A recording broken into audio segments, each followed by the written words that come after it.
Friends, நீங்கள் பார்த்துட்டு இருக்கிறது அழகு சேனல். இன்றைக்கி நம்ம சேனலில் வந்து இட்லி பொடி பண்ணலாம். அதுக்கு மெஷர்மெண்ட் எப்படின்னு நான் சொல்கிறேன், வாங்க பார்க்கலாம். பாருங்கள், இந்த மாதிரி சின்னதாக ஒரு வெயிட் மிஷின் வச்சுருக்கேன். இது பாருங்கள், ஜீரோவில் வச்சுருக்கேன். இப்போ வந்து நம்ம 100 உளுந்து எடுத்துக்கலாம். உளுத்தம்பருப்பு நீங்கள் எந்த அளவுக்கு போடுறீங்களோ அந்த அளவுக்கு நல்லாயிருக்கும். 100 உளுந்து.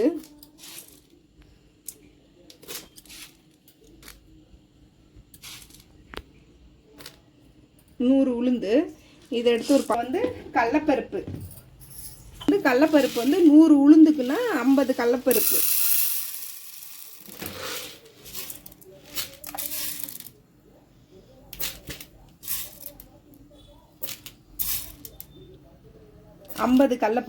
இப்போ வந்து இந்த 100 உளுந்தை வந்து பாருங்க, வடை சட்டி சூடா இருக்கு. இதுல நம்ம வந்து கொட்டி பொன்னிறமா வறுத்துக்கலாம். இது 50 கடலப்பருப்பு இதுல போட்டாச்சு. வந்து வெள்ளை எள்ளு வந்து 25 கிராம் எடுத்துக்கலாம். ஏன்னா எள்ளு தான் பொடிக்கு வந்து டேஸ்ட்டு. 25 கிராம் எடுத்துக்கலாம்.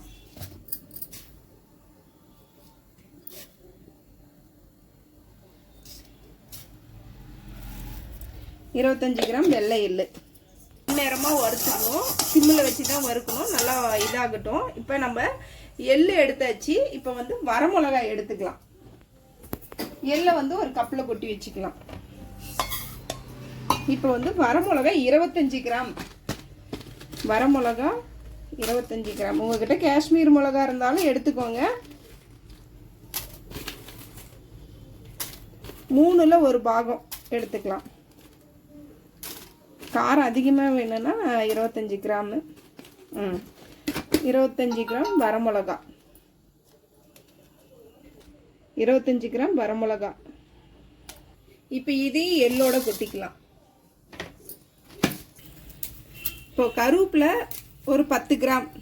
கருவேப்பிலை ஒரு கைப்பிடி எடுத்திங்கன்னா 10 கிராம் போதும். ரொம்ப போட்டிங்கன்னா 5 கிராம் கூட எடுத்துக்கலாம். இந்த அளவுக்கு கருவேப்பிலை எடுத்து அதோடைய வதக்கிக்கலாம். இப்போ வந்து இதில் கொட்டிக்கலாம்.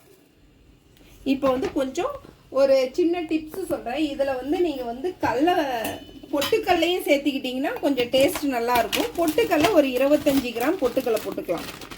25 கிராம் பொட்டுக்கல்லை.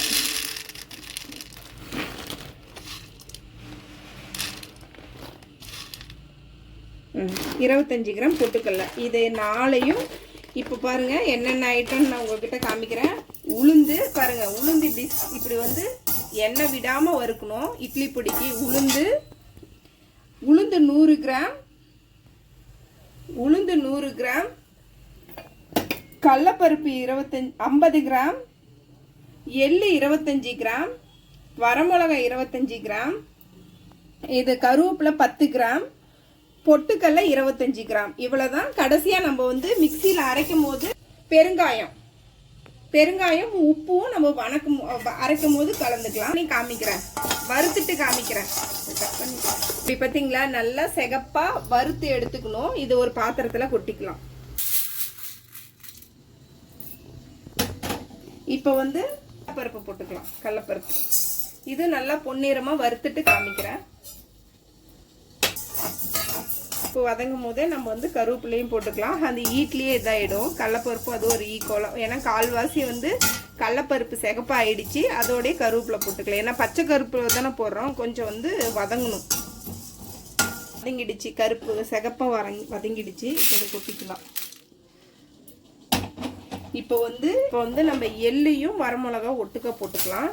ஏன்னா எள்ளு படப்படன்னு வெடிக்கும். அப்போ வந்து இந்த வரமிளகா வந்து நம்ம வெளியே எள்ளு வராமல் தடுத்துரும். பாருங்க, சத்தம் கேட்குதுங்களா? அங்கே பாருங்க. இந்த வரமிளகா போட்டோம்னா அந்த எள்ளு வந்து வெளியே தெளிக்காமல் இருக்கும். இது ஒரு சின்ன டிப்ஸு தான். உங்களுக்கு எப்படி தோணுதோ அப்படி பண்ணுங்க. சேனலை பார்க்குறீங்க, சேனலை சப்ஸ்கிரைபர் பண்ணுங்க, லைக் பண்ணுங்க, சப்போர்ட் பண்ணுங்க,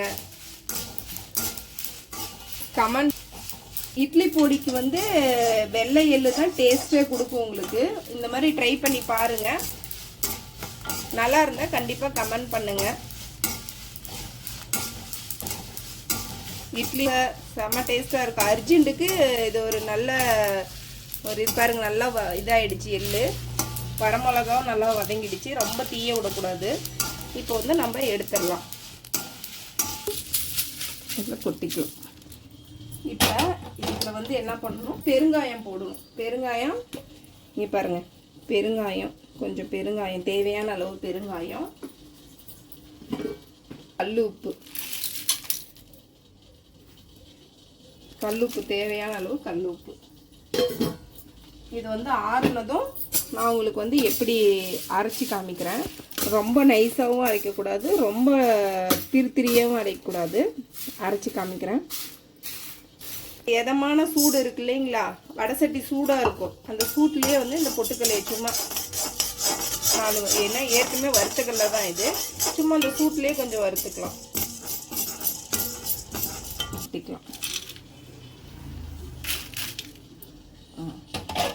இது ஆறுனதும் ஃபேன் காற்றுல கொஞ்சம் வச்சுட்டு ஆறுனதும் நம்ம போட்டு அரைச்சி காமிக்கிறேன் எப்படின்னு.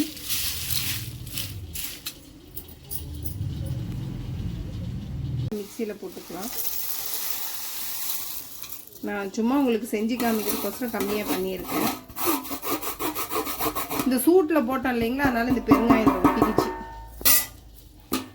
இப்போ பாருங்கள், அரைச்சிக்கலாம்.